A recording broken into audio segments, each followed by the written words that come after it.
प्रीति शर्मा जी, यहां पर उपस्थित सभी हमारे साथियों और दोस्तों, आज आम आदमी पार्टी की ओर से इफ्तार का प्रोग्राम है। अभी उसमें आप सब लोगों को जाना है। उसके पहले प्रीति जी ने कहा कि इस समय का सदुपयोग किया जाए और थोड़ा आप लोगों से बातचीत और संवाद किया जाए। संभवतः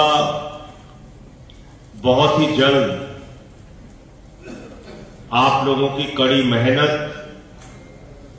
और अरविंद केजरीवाल जी के कुशल नेतृत्व के बदौलत आम आदमी पार्टी इस देश में राष्ट्रीय पार्टी का दर्जा हासिल करने वाली है। ये बहुत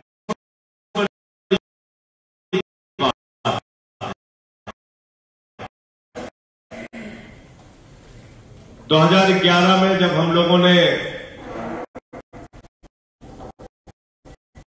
अपना सफर शुरू किया था अन्ना जी के आंदोलन में, तो किसी ने कल्पना नहीं की थी कि हम में से कोई पार्षद होगा, विधायक होगा, सांसद होगा, मंत्री होगा, मुख्यमंत्री होगा।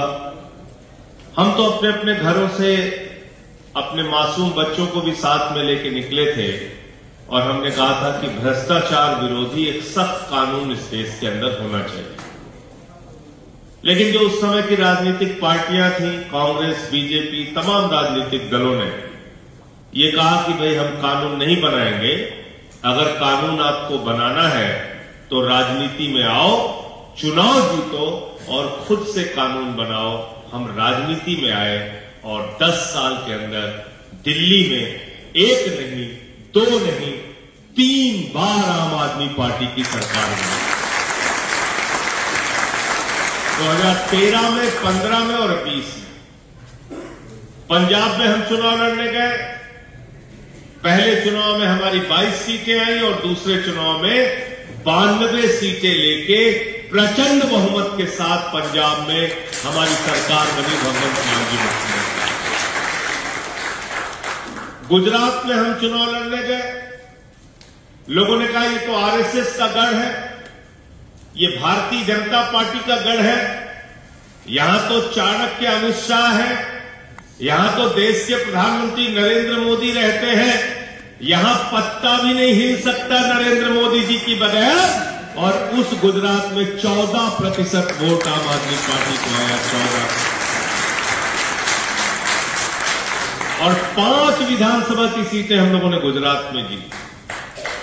गोवा जो हिंदुस्तान का सुदूर राज्य है, गोवा हम लोग चुनाव लड़ने गए और उस गोवा के अंदर भी आम आदमी पार्टी को 6.5% वोट और विधानसभा में 2 विधायक मिले।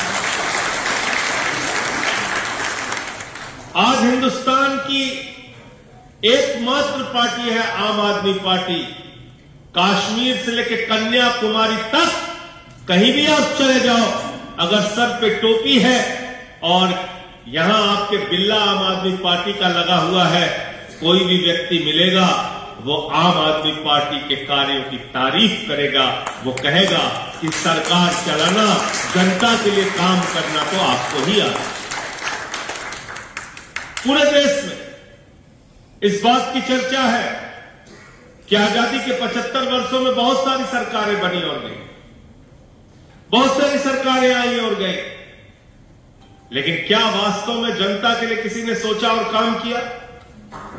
देश की पहली सरकार है अरविंद केजरीवाल की सरकार, जिसने कहा कि गरीब के घर में तो रोशनी होनी चाहिए, लेकिन उस रोशनी की कोई कीमत नहीं होनी चाहिए। 200 यूनिट दिल्ली के अंदर बिजली फ्री और 400 यूनिट बिजली आधे दाम पे। पंजाब में हम गए, वहां भगवंत मान जी की सरकार है। हमने वहां चुनाव के पहले वादा किया, सरकार बनी तो 300 यूनिट बिजली फ्री देंगे। लोग हंस रहे थे, मजाक उड़ा रहे थे। अरे बोले दिल्ली में आबादी कम है, वहां कर दिया। दिल्ली का बजट मुनाफे का रहता है, वहां कर दिया। पंजाब में तो नहीं कर पाओगे। 1 जुलाई से पूरे पंजाब में 300 यूनिट बिजली फ्री है। 90% परिवारों का 0 बिजली का बिल है। दिल्ली के अंदर पानी फ्री, शिक्षा फ्री, स्वास्थ्य फ्री, ऐसे सरकारी स्कूल दिल्ली में केजरीवाल जी ने बनाए। आज दिल्ली के सरकारी स्कूलों में एयर कंडीशन कमरे बने हुए हैं। आज दिल्ली के सरकारी स्कूलों में स्विमिंग पूल का निर्माण हुआ है, एथलीट के ग्राउंड बने हुए हैं, हॉकी के ग्राउंड बने हुए हैं। अमेरिका के राष्ट्रपति ट्रंप की पत्नी हिंदुस्तान आती है तो भाजपाई कहते गुजरात चले चलो मैडम, वहां स्कूल दिखा देंगे। बोले नहीं देखना। बोले हमारे यहाँ योगी जी हैं, वहां दिखा देंगे। बोले नहीं देखना। बोले यहाँ फडणवीस जी हैं, यहां दिखा देंगे। बोले नहीं देखना। अरे बोले शिवराज सिंह जी हैं, उनका देख लो। बोले नहीं देखना। बोले किसका देखना है? बोले केजरीवाल और मनीष सिसोदिया का सरकारी स्कूल। अमेरिका जैसे विकसित देश के राष्ट्रपति की पत्नी हिंदुस्तान आती है तो वो कहती है मैं अरविंद केजरीवाल के द्वारा बनाए गए सरकारी स्कूलों को देखना है। ये है आम आदमी पार्टी की पहचान और ये है हमारे कामों की पहचान। आज पूरी दुनिया इसकी तरह है। संयुक्त राष्ट्र संघ के महासचिव रहे कोफी अन्नान जी ने दिल्ली के मोहल्ला क्लिनिक की तारीफ की। दिल्ली के अंदर इतना सब कुछ काम करने के बाद भी शिक्षा फ्री, स्वास्थ्य फ्री, मोहल्ला क्लिनिक बनाया तो 200 तरह की जांच फ्री, दवाएं फ्री। सरकार ने कहा अगर ऑपरेशन की डेट 1 महीने से ज्यादा की मिले तो किसी भी प्राइवेट अस्पताल में इलाज करा लेना, ऑपरेशन करा लेना, आपका खर्चा दिल्ली की केजरीवाल जी की सरकार चुकाएगी। ये योजना हमने की। फरिश्ते स्कीम लेके आए। बोले रास्ते में किसी का एक्सीडेंट हो जाए तो छोड़ के भागना नहीं, उसके लिए फरिश्ते बन जाओ, उठाओ उसको, हॉस्पिटल पहुंचाओ। हॉस्पिटल पहुंचाने का भी 2000 रुपए केजरीवाल जी की सरकार देगी। और किसी एक्सीडेंट के पीड़ित के इलाज में अगर 50 लाख और 1 करोड़ रुपए भी खर्च होगा तो दिल्ली की सरकार देती है। ये हमारी एक्सीडेंटल फरिश्ते योजना। इस तरह के काम हमने दिल्ली के अंदर करके दिखाया। बुजुर्गों के लिए तीर्थ यात्रा, पहली सरकार है हिंदुस्तान में जिसने कहा हमारी माताओं बहनों के लिए पूरे दिल्ली में बस की यात्रा फ्री होगी। आज दिल्ली के अंदर महिलाओं के लिए जो बच्चियां कॉलेज में पढ़ने के लिए जाती हैं उनका कोई किराया नहीं लगता। पहले एक ऑटो चलाने वाले को, रिक्शा चलाने वाले को अगर अपनी बेटी को कॉलेज में पढ़ाना होता था तो रोज सुबह उठने के बाद उसके मन में चिंता होती थी कि जेब में 50-100 रुपए तो होना चाहिए, बेटी कॉलेज जाएगी तो पैसा कहां से दूंगा। लेकिन अब वो चिंता की लकीरें उसके दिमाग से दूर करने का काम अरविंद केजरीवाल। इतना सारा काम करने के बाद, बुजुर्गों की तीर्थ यात्रा कराने के बाद दिल्ली का जब बजट आता है तो मुनाफे का बजट आता है। मुनाफे का बजट आता है दिल्ली का बजट। पिछले 8 सालों से लगातार दिल्ली की सरकार मुनाफे का बजट दे रही है। सब कुछ निःशुल्क देने के बावजूद मुनाफे का बजट दे रही है। यह है दिल्ली की सरकार, यह है आम आदमी पार्टी की। लोग हमसे कहते हैं संजय सिंह जी आपकी सरकार सब कुछ फ्री फ्री फ्री फ्री बांटती है, उसके बावजूद मुनाफे का बजट कैसे आता है? तो मैंने कहा क्योंकि दिल्ली के मुख्यमंत्री ईमानदारी से बजट का पैसा जनता के लिए इस्तेमाल करते हैं और भारतीय जनता पार्टी वाले बजट का पैसा अडानी के लिए इस्तेमाल करते हैं।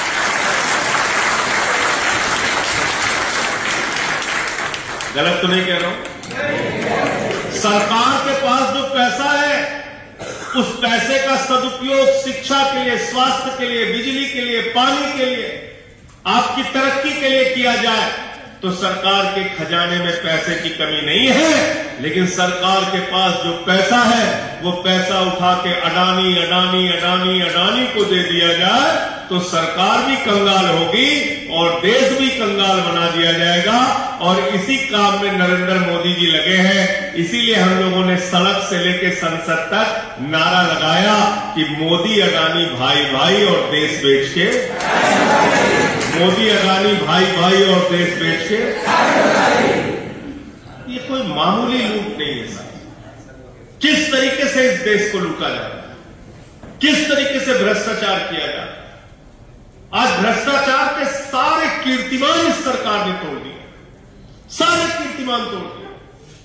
मैं तो कहना चाहूंगा कि आजादी के बाद से लेकर अगर आज तक की सबसे भ्रष्ट सरकार हिंदुस्तान में कोई है तो नरेंद्र मोदी जी की सरकार है।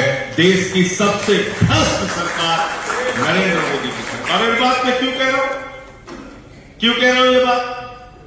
अब तक आपने सुना होगा घोटाला 2000 करोड़, 4000 करोड़, 68 करोड़, 70 करोड़। इन्होंने क्या क्या घोटाला किया? 38 फर्जी कंपनियां अडानी और उसके भाई ने मिलकर विदेशों में बनाई। एक पते पर 6 कंपनी मॉरिशस में बनाई और उस 6 कंपनी से 42,000 करोड़ रुपए हिंदुस्तान की कंपनी में लगा, अडानी की कंपनी में। अगर 10वीं के बच्चे को बोल दिया जाए कि बताओ इसमें भ्रष्टाचार हुआ कि नहीं हुआ, वो भी बता देगा। मॉरिशस में एक पते पर 6 कंपनी, उसमें कर्मचारी कितने पता नहीं, उस कंपनी की आमदनी का जरिया क्या है पता नहीं, वो कंपनियां बनाती क्या है पता नहीं, और उन कंपनियों से उठाकर 42,000 करोड़ रुपए अडानी की कंपनी में लगाया गया, हिंदुस्तान में लगाया गया। ये पैसा काला धन है और ये काला धन नरेंद्र मोदी और भारतीय जनता पार्टी का है, जिस बात को केजरीवाल जी ने कहा। इसीलिए इसकी अगर जांच होगी तो देश के प्रधानमंत्री सहित सारी की सारी भारतीय जनता पार्टी इस घोटाले और भ्रष्टाचार में फंसेगी।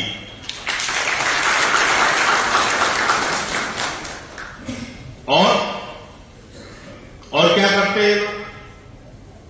एक तरफ पूंजीपतियों के लिए सारी योजना है। आपको मालूम है 11 लाख करोड़ रुपए चंद पूंजीपतियों का माफ कर दिया। 11 लाख नहीं, 11,000 भी नहीं, 11 लाख करोड़ रुपए चंद पूंजीपतियों का माफ कर दिया है सरकार ने। जीरो लगाते लगाते आप थक जाएंगे, इतना पैसा माफ कर दिया। 5.5 लाख करोड़ रुपए उद्योगपतियों का टैक्स माफ कर दिया है सरकार ने। अकेले अडानी को 2.5 लाख करोड़ रुपए का कर्जा दिया, 2.5 लाख करोड़ रुपए का कर्जा। प्रीति जी को अगर अभी किसी बच्चे की पढ़ाई के लिए 2.5 लाख रुपए का कर्जा लेना हो, चप्पल घिस जाएगी, कर्जा नहीं मिलेगा।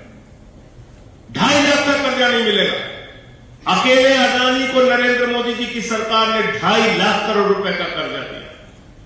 86,000 करोड़ रुपए का कर्जा माफ किया अडानी का।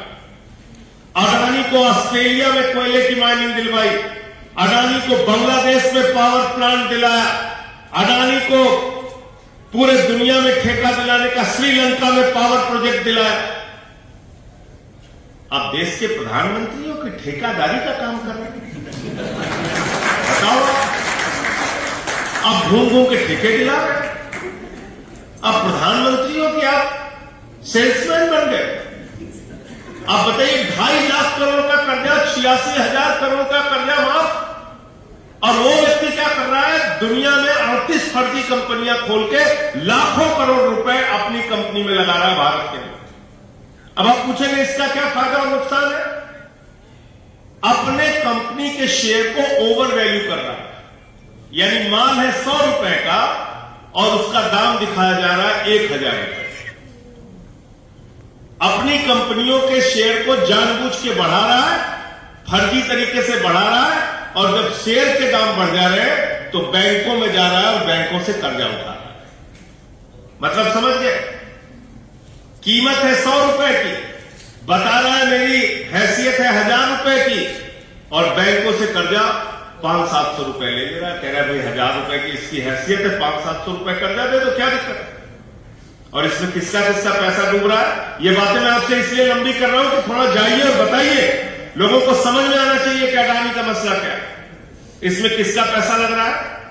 LIC का पैसा, SBI का पैसा, PNB का पैसा, बैंकों का पैसा। LIC में 40 करोड़ लोगों ने अपनी पॉलिसी ले रखी है, 40 करोड़ लोगों ने। SBI में 41 करोड़ लोगों ने अपना पैसा जमा किया पूरे हिंदुस्तान के अंदर। बेटी की शादी करनी हो तो अपने बचत का पैसा आदमी LIC में लगाता है। बुढ़ापे में पेंशन चाहिए तो अपने बचत का पैसा आदमी LIC में लगाता है। छोटा मोटा मकान बनवाना हो तो बचत का पैसा LIC में लगाना है। कोई छोटी मोटी मुसीबत आ जाए उसके लिए पैसा रखना हो तो एक मजदूर हो, रिक्शे वाला हो, छोटा कर्मचारी हो तो अपना पैसा SBI में जमा करता है। आपका पैसा मालूम है कितना पैसा उठा के दे दिया? अकेले SBI ने 27,000 करोड़ रुपए का लोन दिया हुआ है और अकेले LIC का जो शेयर का दाम था अडानी में, वो दाम था 87,000 करोड़ रुपए, 87,000 करोड़। और 50 दिन के अंदर LIC में जो शेयर के दाम गिरे वो 50,000 करोड़ रुपए गिरे, 50,000 करोड़। क्या कहते हैं बेईमान? कहते हैं अरे 1% लोन दिया, 1% लोन दिया। क्यों हल्ला मचा रहे हैं संजय सिंह जी? 1% तो लोन दिया। कितने लोगों का खाता है? कितने लोगों की पॉलिसी है? कितने? 1% कितना हुआ? कितना हुआ 1%? 40 लाख। कितना हुआ? 40 लाख। न्यूनतम 40 लाख लोगों का पैसा उठाकर एक आदमी को दे रहे हो, कहते 1%। 40 लाख लोगों की आमदनी उठा के आप दे रहे हो SBI की एक आदमी को कह रहे 1%। ये किसको बेवकूफ बना रहे हो? कहते हैं अडानी तो पहले से अमीर था। मैंने कहा कितना अमीर था? 2014 में उसकी संपत्ति थी 37,000 करोड़, 2018 में उसकी संपत्ति हुई 59,000 करोड़, 2020 में उसकी संपत्ति हुई 2.5 लाख करोड़ और 2 साल में कोरोना की महामारी में जब पूरा हिंदुस्तान और दुनिया बर्बाद हो रही थी, अडानी मोटा माल कमा रहा था, उसकी संपत्ति हो गई 13 लाख करोड़ रुपया। कितना? 13 लाख करोड़ रुपए। तो सवाल क्या है? जो पूछते हैं केजरीवाल के पास पैसा कहां से आता है, केजरीवाल के पास पैसा कहां से आता है? केजरीवाल जनता का पैसा बच्चों की शिक्षा के लिए, स्वास्थ्य के लिए, बिजली के लिए, पानी के लिए, सड़क के लिए, अस्पताल के लिए लगाते हैं। और नरेंद्र मोदी जनता का पैसा बैंकों से लूटकर अडानी के ऊपर लुटाते हैं। ये फर्क है हमारी अर्थव्यवस्था का। हम जनता के लिए बात समझ में आ गई? समझ में आई कि नहीं?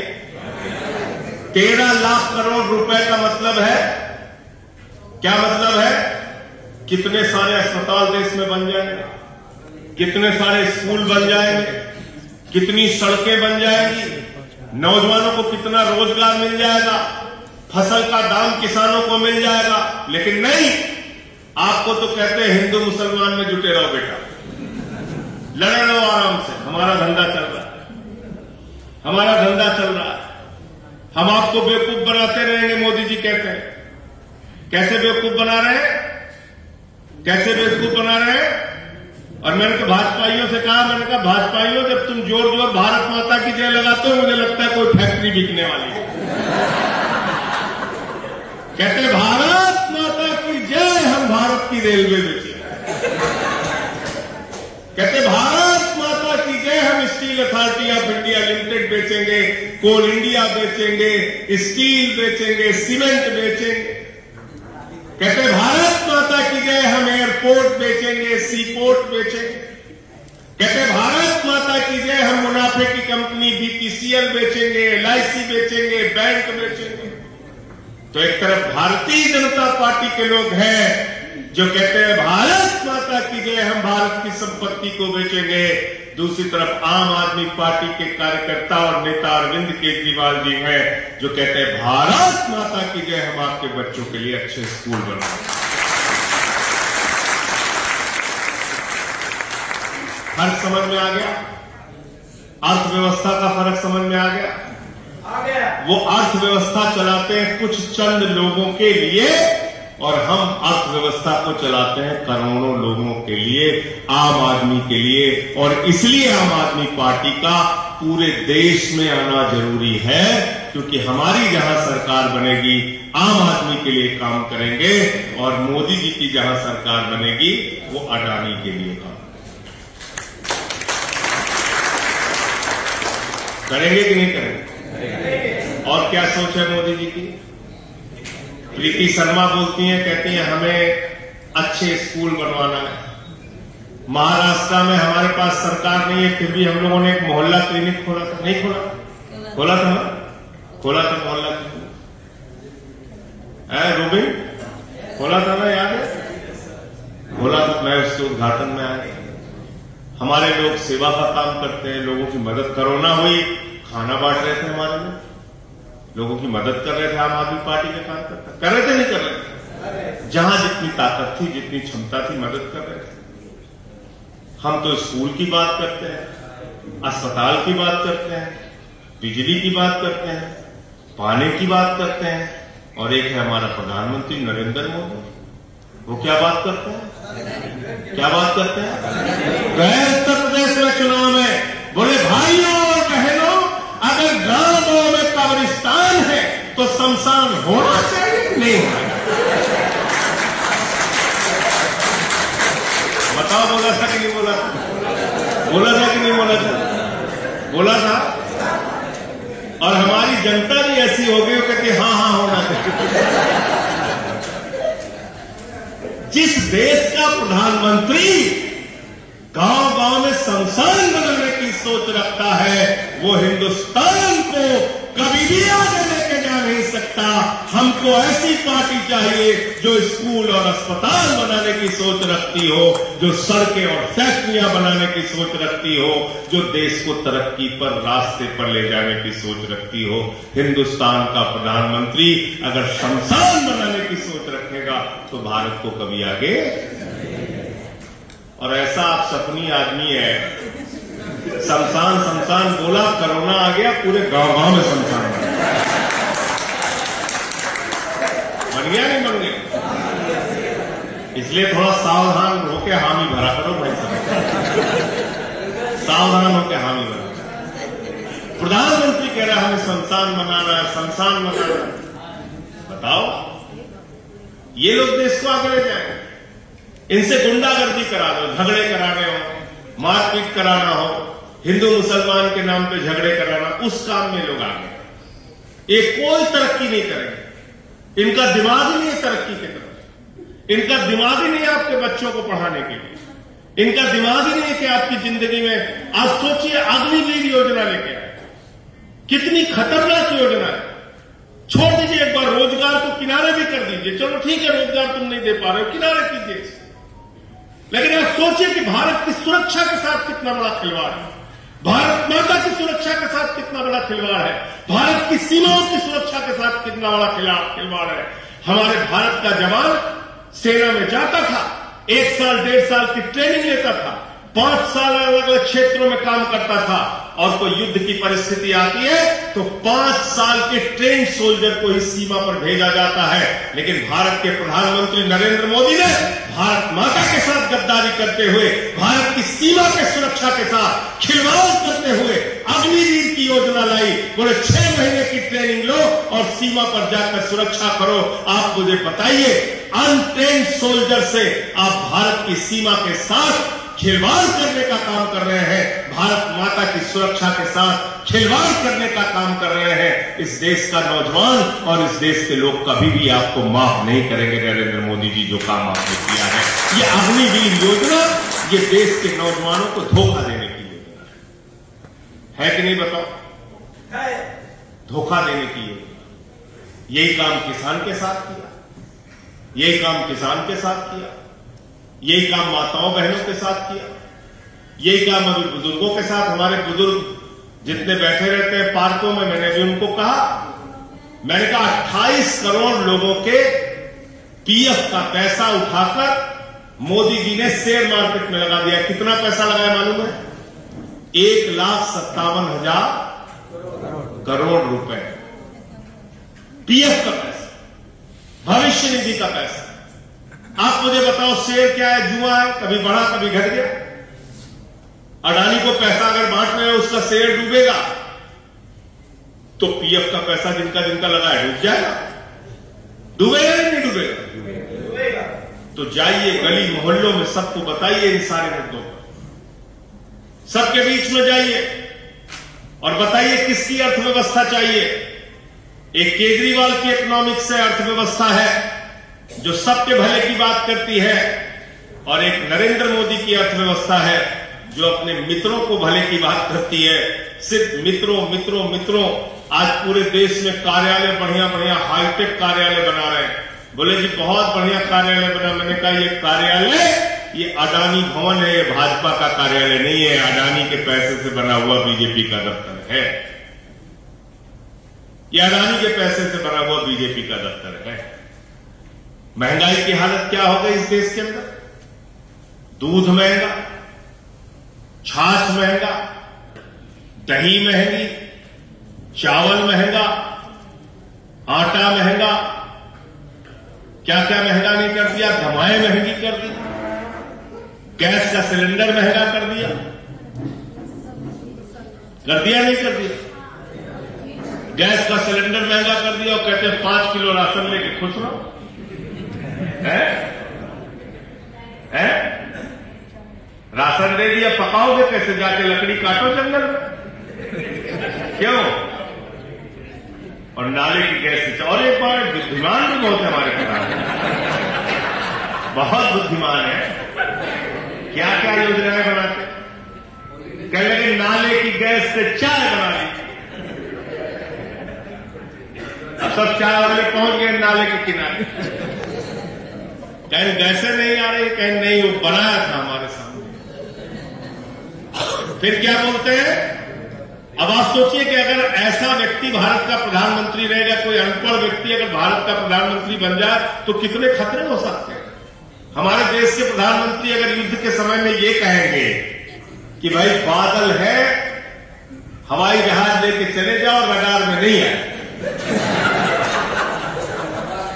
तो ये देश के सामने संकट आ जाएगा। आ जाएगा नहीं आ जाएगा? फिर क्या बोले? बोले सिकंदर जब बिहार में आया था तो बिहारियों ने मार के भगाया। इतिहासकार खोजने लगे सिकंदर कभी बिहार गए हैं।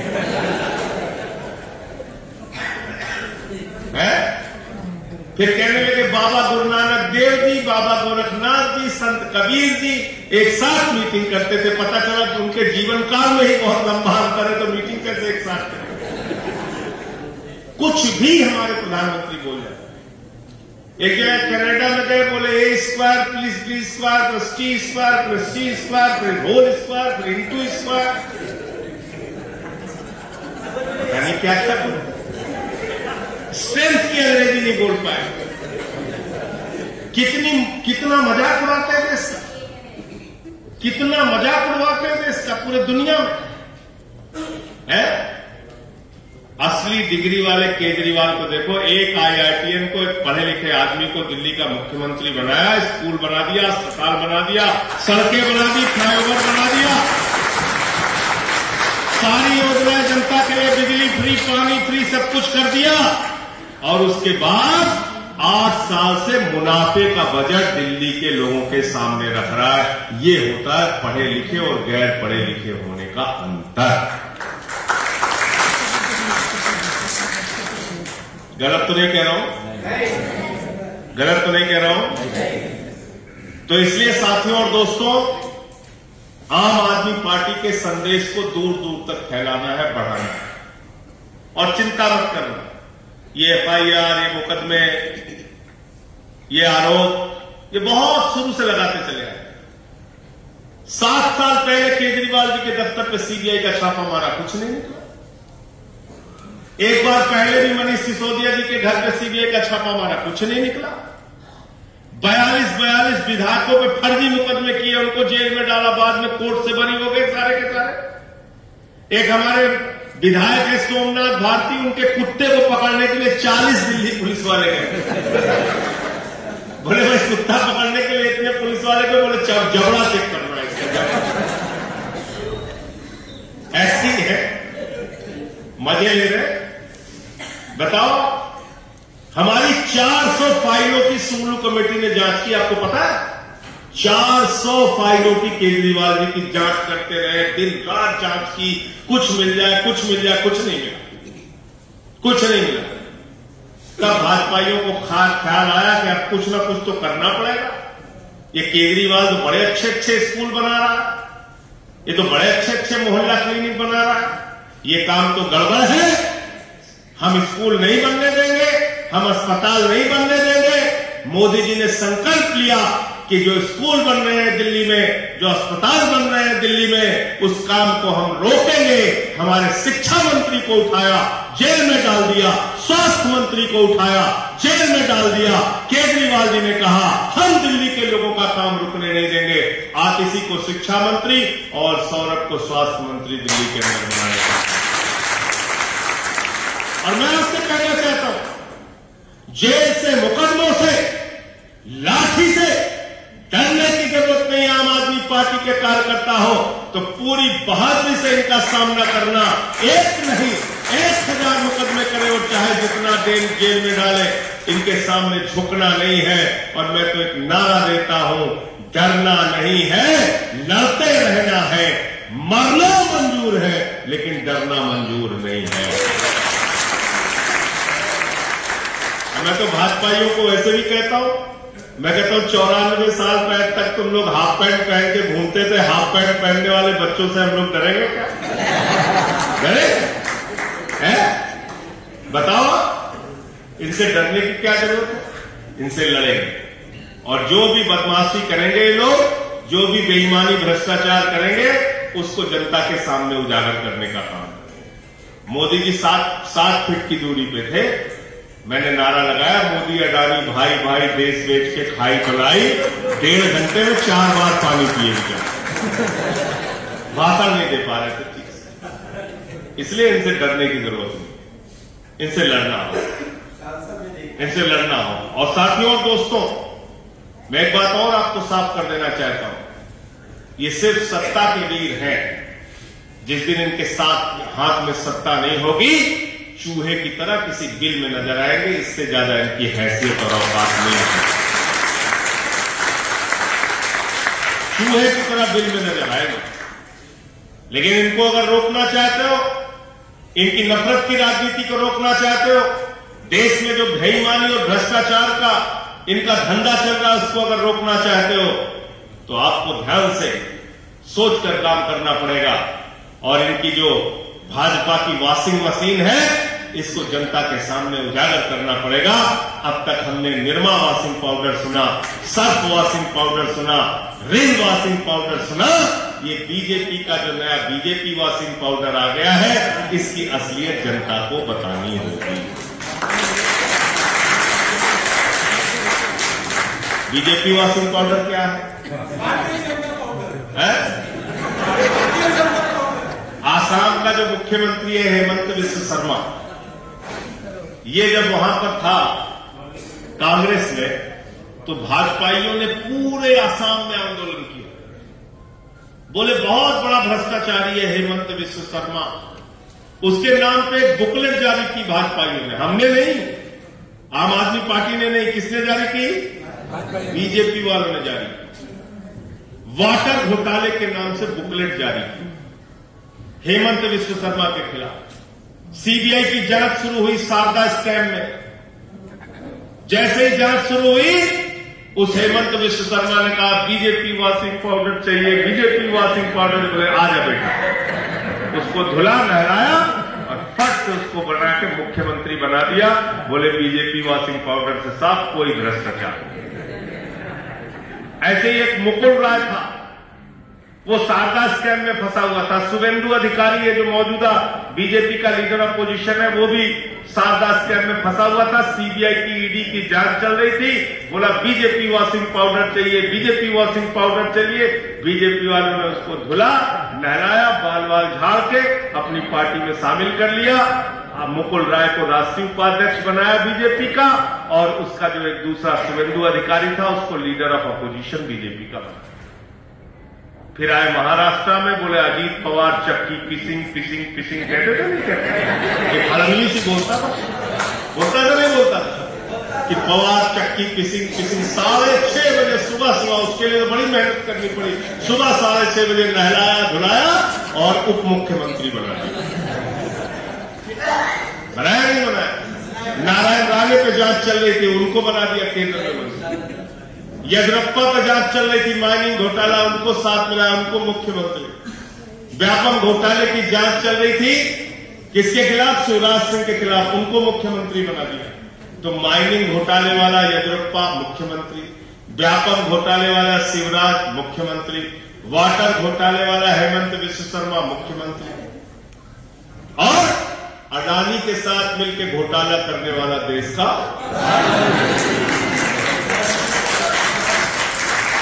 है कि नहीं? है कि नहीं? तो भारत की सबसे भ्रष्ट पार्टी का नाम क्या है? भारतीय जनता पार्टी। इस देश की सबसे भ्रष्ट पार्टी का नाम क्या है? भारतीय जनता पार्टी। ये आपको सलाह देंगे। ये आम आदमी पार्टी वालों से सवाल पूछते हैं। बीजेपी, अगर जीके में एक क्वेश्चन पूछा जाए, मैं तो कहता हूं जीके में एक सवाल शामिल करो, उसमें पूछो स्कूलों में कि देश की उस राष्ट्रीय पार्टी का नाम बताइए जिसका राष्ट्रीय अध्यक्ष रक्षा सौदे में रिश्वत लेते हुए जेल गया हो और सजा हुई हो। उस पार्टी का नाम है बीजेपी और उसके राष्ट्रीय अध्यक्ष का नाम है बंगारू लक्ष्मण। ये है बीजेपी की असलियत।